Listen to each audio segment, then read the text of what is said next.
Le projet Eclipse. L'écran holographique projetait une lueur bleue inquiétante sur le visage du commandant Alina Rea, tandis qu'elle observait les mouvements de la flotte ennemie.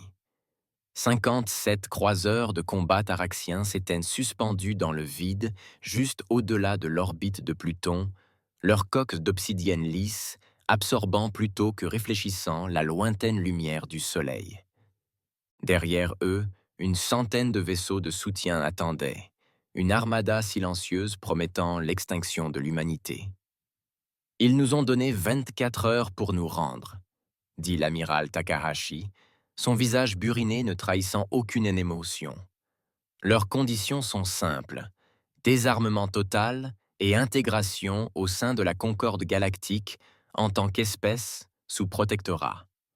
Bellina serra les mâchoires. Et si nous refusons, nous subirons le même sort que les colonies Centauri. La voix de l'amiral baissa. Stérilisation planétaire totale. Le silence retomba dans la salle. Tous les présents avaient vu les images des mondes Centauri, autrefois colonies vibrantes, réduites à l'état de verre radioactif en quelques heures.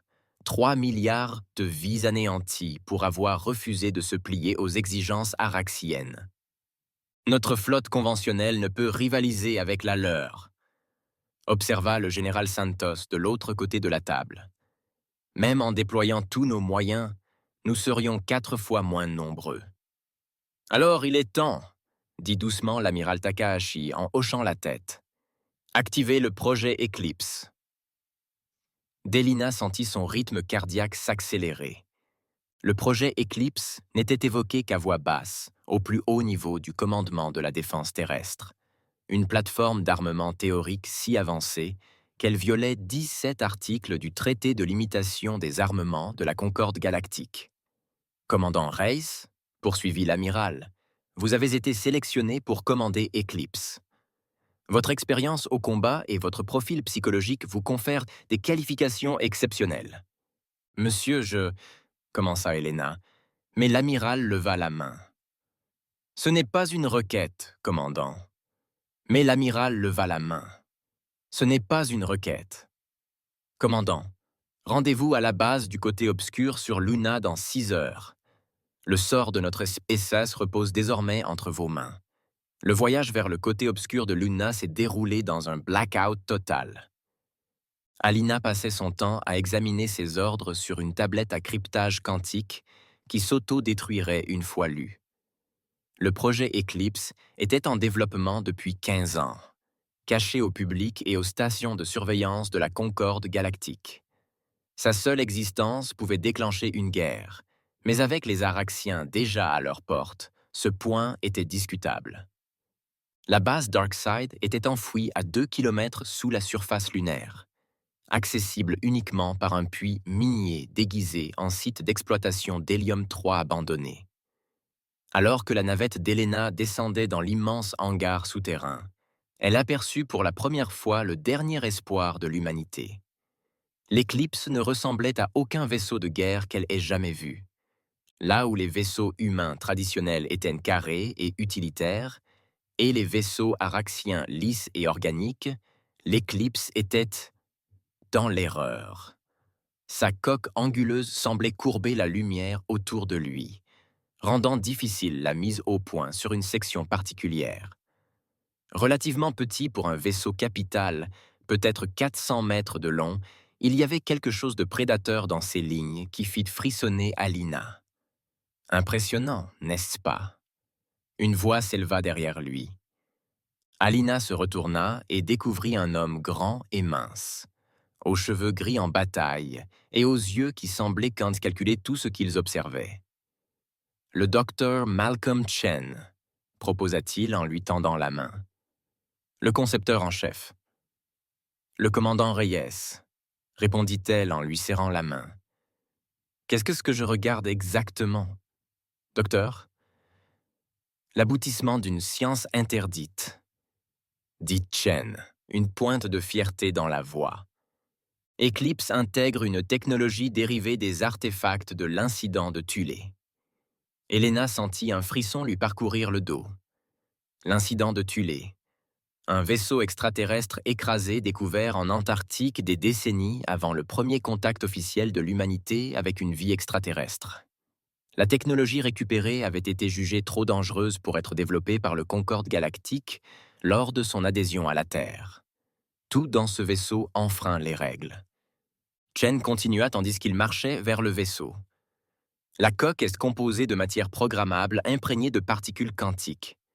Le système de propulsion utilise des singularités artificielles pour courber l'espace-temps. Les armes? Eh bien, vous verrez. En approchant de la rampe d'embarquement, Alina remarqua quelque chose d'étrange. Où sont les supports d'armes? Chen sourit. Le vaisseau tout entier est une arme, commandant. Ou plus précisément, une plateforme de manipulation de la réalité. L'intérieur de l'Eclipse ne ressemblait à aucun autre vaisseau sur lequel Alina avait servi. Les couloirs étaient cantés courbés selon des angles étranges, non euclidiens, et la lumière semblait provenir de partout et de nulle part à la fois. Le centre de commandement était une salle sphérique, avec des postes réservés aux membres d'équipage singe. Un équipage minimal est requis, expliqua Chen. La plupart des systèmes sont gérés par l'œil quantique du vaisseau. Un œil? Demanda Eileen sèchement. C'est expressément interdit par la loi de Concorde. Comme je l'ai dit, commandant, nous enfreignons toutes les règles. Une douce lumière bleue jaillit d'un appareil circulaire au centre de la sphère de commandement. « Bonjour, commandant Raius », fit une voix mélodieuse et asexuée. « Je suis Eor Oreille, l'algorithme avancé d'opération et de réponse en réalité unifiée. Je gère toutes les fonctions principales de la plateforme Eclipse. » Félina s'approcha prudemment du siège du capitaine. « Êtes-vous intelligent, Eur ORA ?» répondit l'IA. « Ma conscience opère simultanément sur plusieurs états quantiques. Cela me permet de percevoir des probabilités plutôt que des certitudes. Selon vos critères, je dépasse l'intelligence telle que vous la conceptualisez. C'est réconfortant, » murmura Lina. « Votre équipage a été sélectionné sur la base de sa compatibilité psychologique et de ses compétences spécialisées ?» dit Chen en désignant un groupe d'officiers entrant dans la sphère de commandement. Tous ont été isolés de leurs familles et effacés des registres officiels. À toutes fins utiles, vous n'existez plus. Ilina observait son nouvel équipage tandis qu'ils prenaient leur poste. L'officier tactique Jin Wei, un prodige de la physique théorique et du développement d'armes. La spécialiste de la navigation Maya Okafor, dont les travaux pionniers en mathématiques hyperspatiales avaient réécrit le livre sur le voyage FTL, a conçu Dmitri Volkov, tristement célèbre pour avoir construit des systèmes de propulsion à la limite des limites de la physique. « Décollage dans 6 heures », annonça Elena après les présentations. « Je vous suggère de vous familiariser avec vos stations. Ce que nous allons tenter est une première. » Tandis que l'équipage se dispersait, le Dr Chen prit Elena à part. « Il y a autre chose que vous devez savoir, » dit-il doucement. « L'Éclipse n'a pas été construite uniquement pour combattre les Araxiens. Elle a été conçue pour envoyer un message à toutes les espèces de la galaxie. L'humanité ne disparaîtra pas sans réagir. Vous parlez d'une capacité de première frappe, dit Alina, réalisant peu à peu. Le regard de Chen était froid. Je parle d'une arme capable de révolutionner les règles de la guerre. La séquence de lancement commença à 4 heures précises, heure normale de la Terre. Alors qu'Eclipse s'élevait de son berceau lunaire, Bélina sentit l'étrange bourdonnement du moteur à singularité artificielle résonner à travers le vaisseau. Il n'y avait aucune poussée conventionnelle. Le vaisseau se contentait de redistribuer l'énergie massique autour de lui, glissant dans l'espace telle une ombre. « Les systèmes furtifs sont activés », rapporta l'officier Wei. « Nous sommes pratiquement invisibles à toutes les méthodes de détection connues. Planifiez une route pour intercepter la flotte araxienne, » ordonna Alina.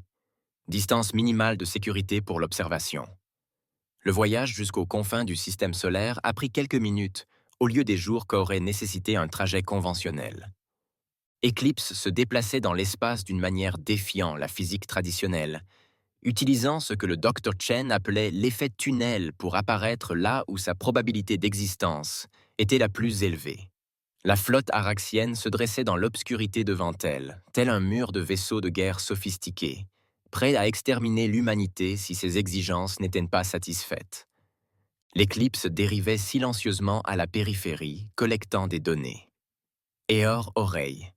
Analyse des capacités ennemies, demanda Alina. La lumière bleue de l'œil pulsait. Les vaisseaux araxiens utilisent des moteurs à fusion standard catalysés par l'antimatière et des armes à particules à décalage de phase. Leurs systèmes défensifs comprennent des boucliers énergétiques multicouches et des grilles de défense ponctuelles. Bien que technologiquement supérieurs aux vaisseaux humains conventionnels, ils fonctionnent selon les paramètres attendus et comparés à Eclipse. Ils sont fonctionnellement obsolètes, répondit le commandant Aurore. Je ne détecte aucun système capable de contrer nos capacités principales. Elina étudia l'affichage tactique. Leur délai pour la reddition de la Terre expire dans 3 heures. Nous devons... Commandant, interrompit Wei. Je détecte un signal de détresse. Origine humaine. Elina fronça les sourcils. Source. Avant-poste de recherche sur Charon. Ils sont attaqués.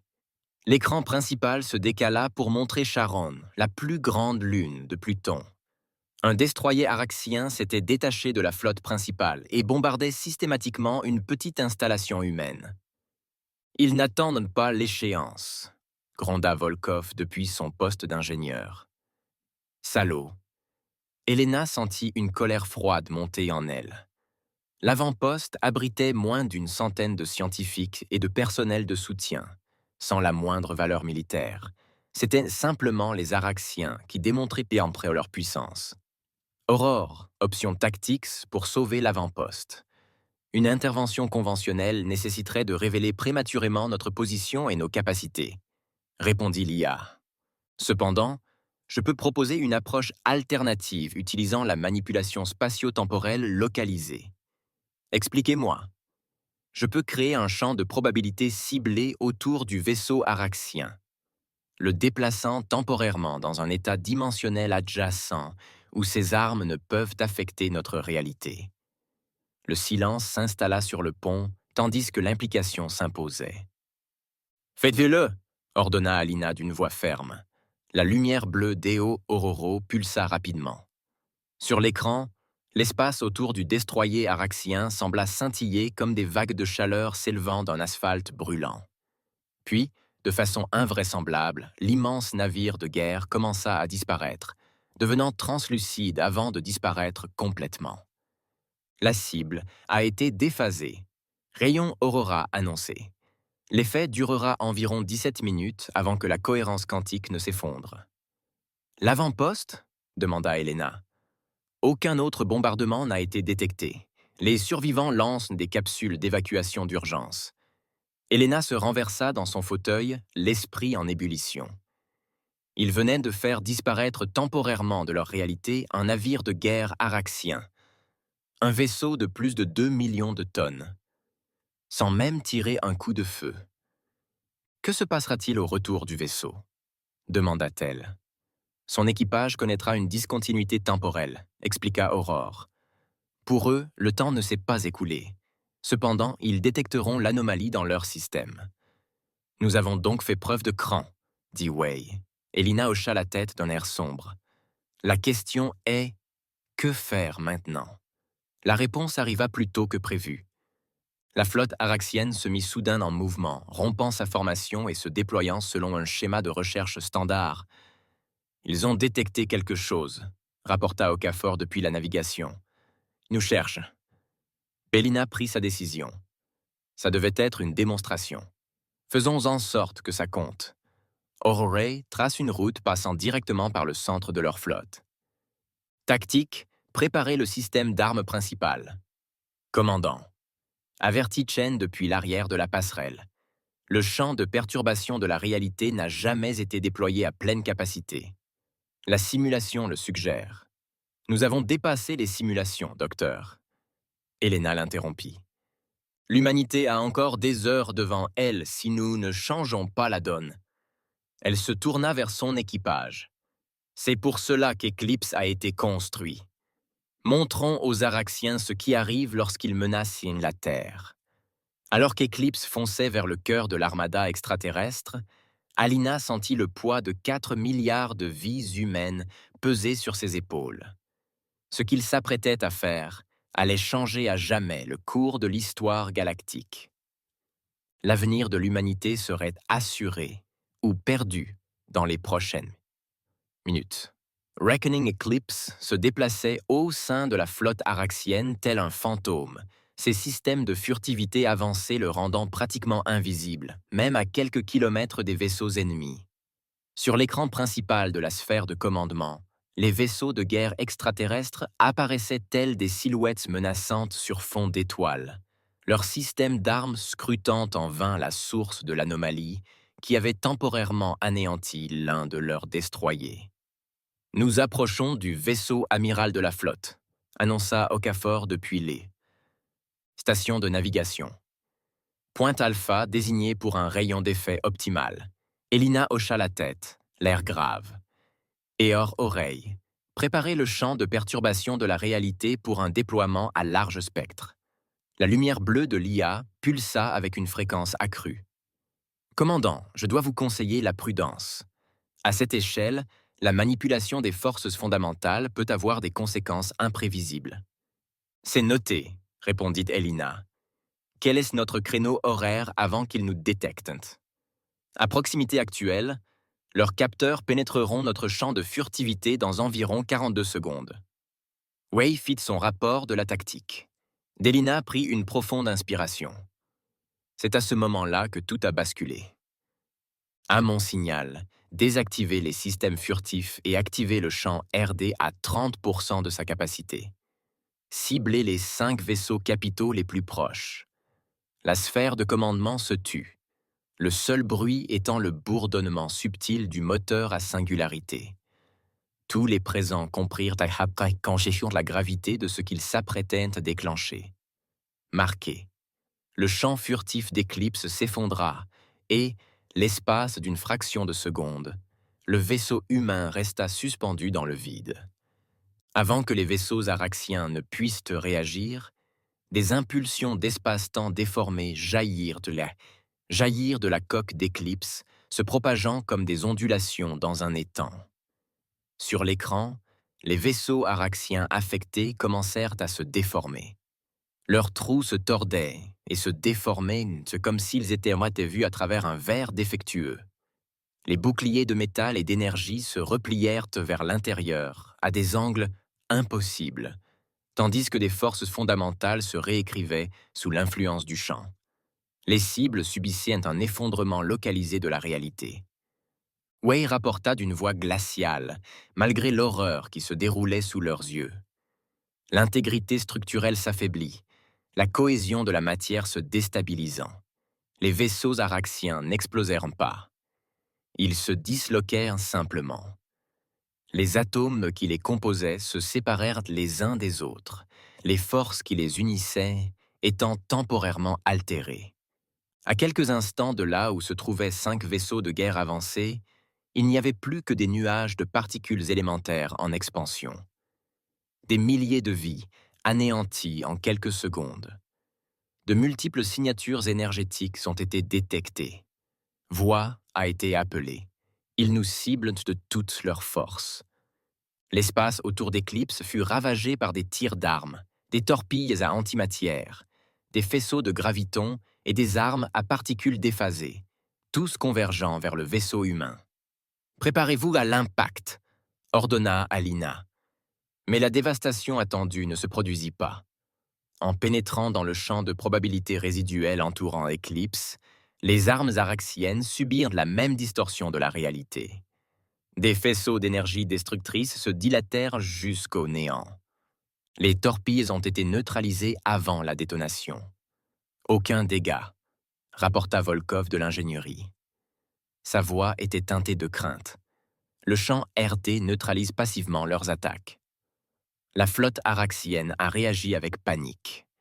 Les navires ont commencé à rompre leur formation, certains accélérant pour attaquer, tandis que d'autres se retournaient pour fuir. Leur stratégie de combat coordonnée s'effondra face à une arme incompréhensible. « Le vaisseau amiral nous appelle », annonça Wei. Elina se redressa dans son fauteuil de commandement et passa la communication. L'écran principal se décala pour montrer l'intérieur du vaisseau de commandement araxien. Les êtres qui menaçaient l'humanité d'extinction étaient de grandes créatures arthropodes, dotées d'exosquelettes irisés et d'yeux composés qui reflétaient la lumière en motifs prismatiques.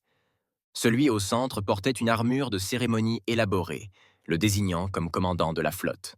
« Vaisseau inconnu », dit l'alien, ses paroles traduites par Eorore.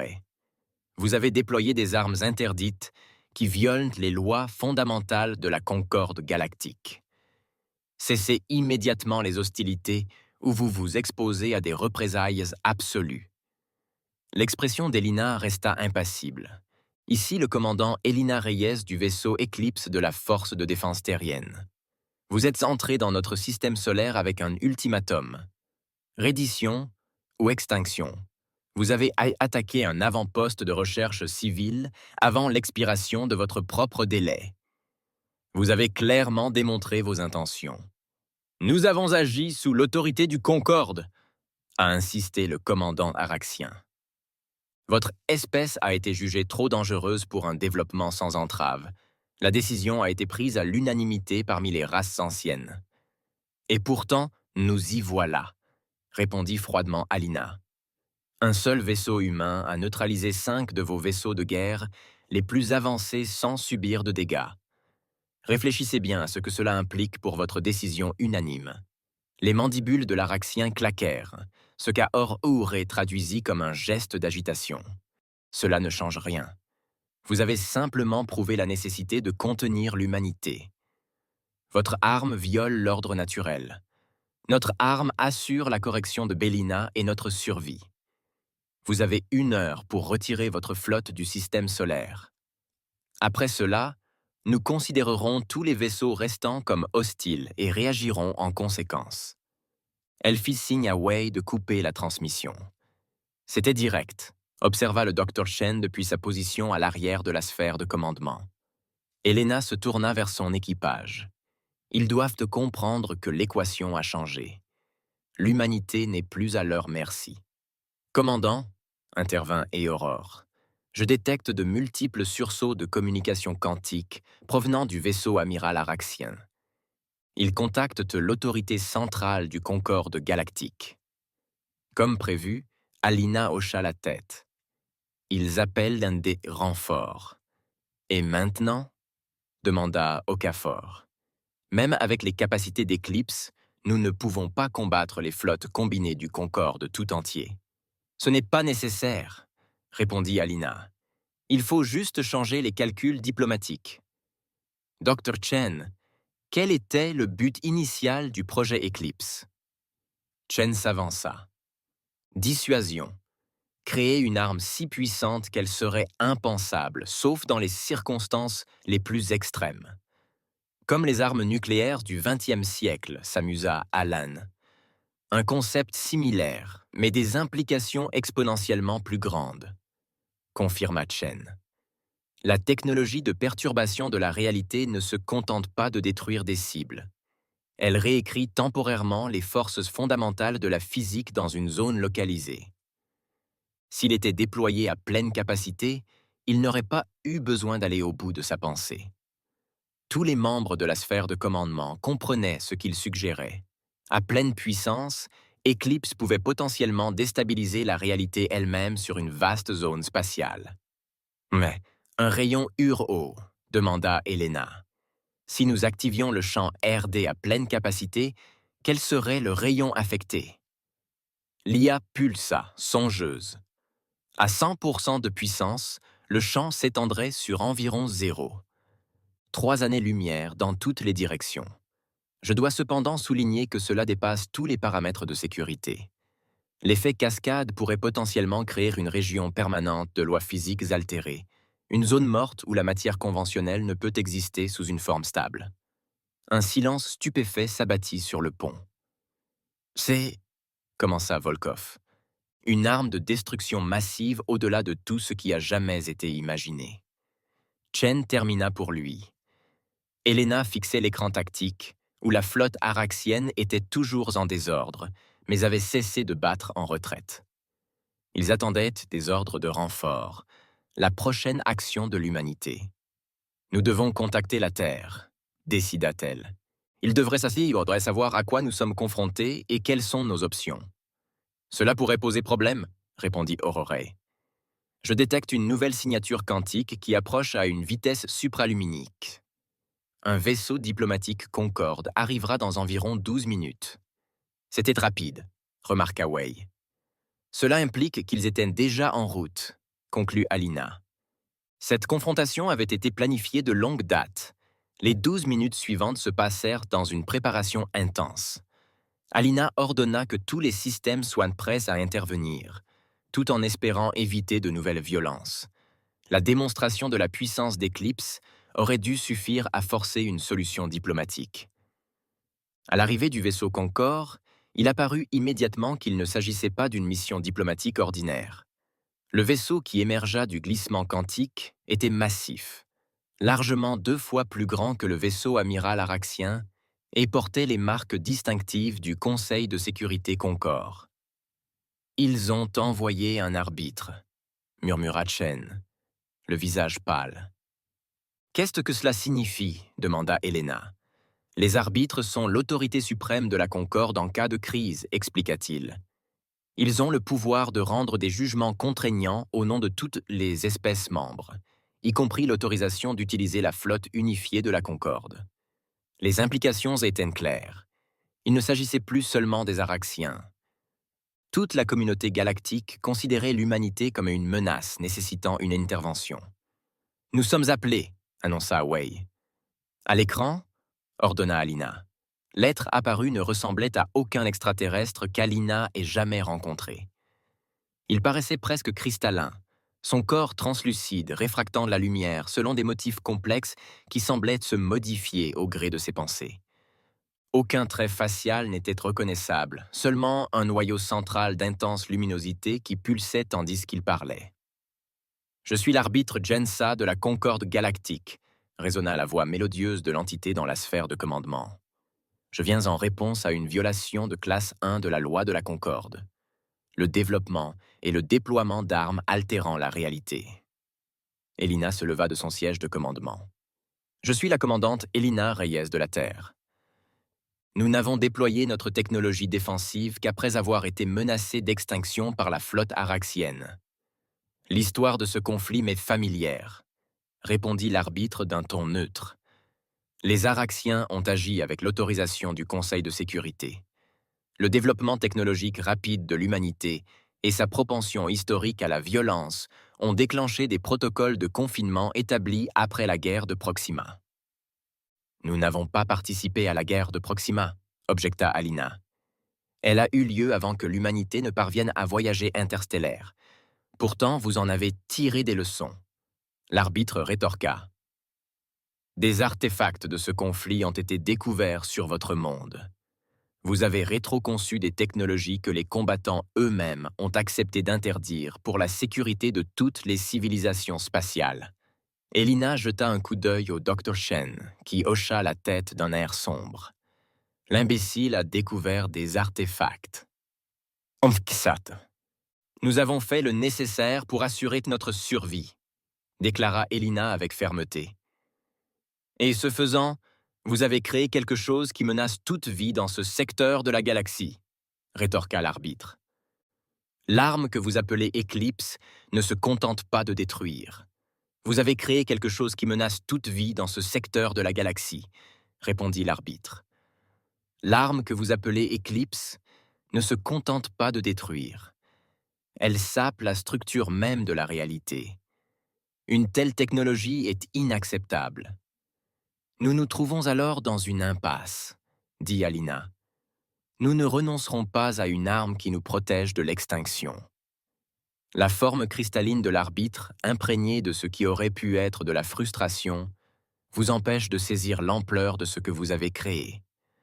Le champ de perturbation de la réalité, s'il est déployé à une échelle suffisante, pourrait provoquer une défaillance en cascade qui se propagerait au-delà de ses limites initiales. Dans le pire des cas, il pourrait rendre toute cette région stellaire inhabitable pendant des millénaires. AOR Rae demanda Elina sans quitter l'écran des yeux. Cette estimation est-elle exacte? L'IA a confirmé que la déclaration de l'arbitre concorde avec mes projections de déploiement à grande échelle. Cependant, à puissance contrôlée, la perturbation reste limitée et temporaire. Elena se tourna vers l'arbitre. Un compromis serait alors peut-être possible. L'humanité acceptera les limitations de cette technologie. Protocole strict pour son utilisation uniquement dans des situations défensives, en échange de notre indépendance et de notre adhésion pleine et entière au Concorde. Vous cherchez à négocier avec une arme apocalyptique dans le dos, observa l'arbitre. Je cherche à assurer la survie de mon espèce, corrigea Alina, tout comme vous cherchez à protéger la communauté galactique au sens large. Il existe sûrement un juste milieu entre l'extinction et la liberté sans limite. L'arbitre resta silencieux quelques instants, sa forme cristalline se transformant au gré de motifs lumineux qu'Aurore traduisit par de profonds processus cognitifs, l'équivalent d'une intense contemplation. Ce que vous proposez a un précédent, reconnut-il enfin. Après la guerre de Proxima, des accords similaires furent conclus avec les puissances survivantes. Leurs armes furent placées sous la supervision de Concorde, avec des scénarios de déploiement strictement limités. Nous accepterions des conditions similaires, proposa Elena, à condition que la Terre bénéficie de la pleine protection de la loi de Concorde et d'une représentation au Conseil de sécurité. Une autre longue pause s'ensuivit. Je transmettrai votre proposition au Conseil, finit par dire l'arbitre. En attendant, en signe de bonne foi, vous allez éteindre les principaux systèmes d'armes de votre vaisseau. Alina hésita, puis fit un signe de tête à Wei. Mettez les générateurs de champ RD en veille. Alors que la tension sur la passerelle retombait progressivement, le docteur Chen s'approcha du siège de commandement d'Elena. « Tu réalises ce que tu as fait ?» demanda-t-il doucement. « Tu as empêché une guerre que nous ne pouvions pas gagner », répondit-elle. Chen secoua la tête. « Tu as changé à jamais la place de l'humanité dans la galaxie. Que le Concorde accepte ou non tes conditions, il ne pourra plus jamais nous considérer comme une espèce mineure à contrôler ou à éliminer à sa guise. » Elina observa l'écran tactique, où la flotte araxienne se retirait désormais sous les ordres de l'arbitre. Eclipse avait atteint son objectif, non pas par une destruction massive, mais en forçant la reconnaissance du droit de l'humanité à exister sans contrôle extérieur. Eclipse n'avait jamais été conçu pour faire la guerre, réalisa-t-elle. Son but était de les empêcher. La dissuasion ultime, approuva Chen. Une arme si terrible que sa seule existence garantit qu'elle ne sera jamais utilisée à pleine capacité. 3 jours plus tard, le Conseil de sécurité de Concorde transmettait sa réponse. L'humanité obtiendrait le statut de membre à part entière et un siège au Conseil. En échange, la technologie Eclipse serait placée sous contrôle conjoint humain-Concorde, avec des restrictions strictes quant à son développement et son déploiement. Alors qu'Elena se tenait sur le pont d'observation de la plateforme de défense orbitale de la Terre, observant l'arrivée des vaisseaux diplomatiques pour officialiser l'accord, elle songea à quel point l'humanité avait frôlé l'extinction, et comment une arme conçue pour la sauver avait au contraire assuré sa place parmi les étoiles. L'Éclipse elle-même serait bientôt transférée à une station de surveillance de Concorde, où elle servirait à la fois de rappel et d'avertissement. Certains pouvoirs étaient trop puissants pour être utilisés, mais leur maîtrise résidait dans leur véritable force. La commandante Alina Reyes entrerait dans l'histoire non pas comme une destructrice de monde, mais comme celle qui assura l'avenir de l'humanité parmi les étoiles, en prouvant qu'elle était assez sage pour ne pas utiliser l'arme ultime qu'elle avait créée. Cette arme, trop puissante pour être légale, avait paradoxalement apporté la paix par la peur même qu'elle inspirait.